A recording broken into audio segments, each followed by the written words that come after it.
গ্রামের মেয়েটা বেশ দেখতে সুন্দর, শিক্ষিত, বেশ ভালো লাগছে দেখতে মেয়েটাকে। কথাবার্তা খুব সুন্দর। দিয়ে ওর যে মাটির ঘর আমি জানি না, সত্যি কথা বলতে আমরা লোকের ঘরে গেলে এই যে কারোর ঘরে গিয়ে ঝপ করে বসে পরিশ্রমটাও করি না, বলে আপনি এইখানটায় থাকবেন, সেখানটাতে আমরা গিয়ে বসি। তা এখন বউটা সকালবেলা কাজের বউটা আসে খুব তাড়াতাড়ি, এবার আমাদের উঠিয়ে দেয়, বলছে আমার তো জায়গা বা মোছে না, তা আমাকে উঠিয়ে কী লাভ, সকালবেলা উঠি জায়গা। যে বউটা বসে রয়েছে, দিয়ে কাদা যেভাবে জুতো পরে থাকে তো দাগ হয়ে যাবে, তাহলে এখন এখানটা বসি। তো আমাকে বলছে মাসিমা এখানে বসুন এখন। ওই সেই এরকম সোফা লাইন দিয়ে করে রাখা আছে বারান্দায়, তো বলছে মাসিমা এখানে বসুন, শুকিয়ে যাক তারপরে যাবেন। হ্যাঁ, ওইখানে বসলাম।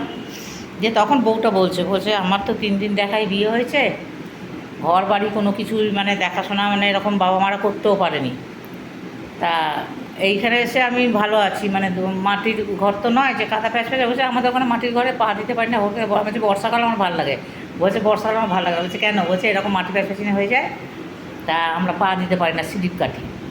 এখানে এসে ভালো আছি, বাপের বাড়ি যাইও না, বাপের বাড়ি যাওয়া হয় না, কেন ওর শাশুড়ির ওই অবস্থা, ও ছেড়ে যেতে পারি না।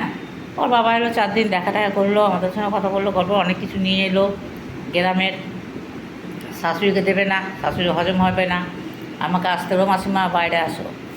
বাইরে গেলাম, বাইরে বসিয়ে টেবিলে আমাকে তো খেয়ে নিন, খেয়ে ঢুকবেন, কেন বুড়ি মানুষ, খাবার লোভ লাগবে একটু। তো বলে ঠিক আছে, আমি ঠিক আছে। তো বলে বাবা করলো ওই বাঁধাকপি পকোড়া, বলে বাবা করেছে, তো 4খানা দিয়েছে, বলছে এত, বলছে হ্যাঁ খান অনেকটা, ওই চা একটু পরেছে, চা করবো আমি, দিদি আমি চা খেতে ভালোবাসি। আমি বলছি যাকে ভালো তাহলে আমিও চা খাই, বলছে ঠিক আছে আগে কম দিয়েছে, কাপ ভরে দেবো। দিয়ে ওরা উপরে সেবেলা পকোড়া নিয়ে খেয়ে এসে তারপর চা করলো, আবার ডাকলো দুধ চা, শাশুড়িকে দেবে না, নিয়ে আবার ডাকলো, আবার গেলাম, দিয়ে তারপরে বাইরে বসলাম, দিয়ে আবার চা দিল, খেলাম। ওর বাবা মিষ্টি এনেছিলো, মিষ্টি আমাকে ডেকে বাইরে দিল, তা আমি বলছি যে বুড়িটার মিষ্টি আলাদা আনে, ওই ছানার মিষ্টি নিয়ে আসে, ওই সুগার ফ্রি মিষ্টি ওইটা দেয়, একটা করে সকালে একটা রাতে দেয়।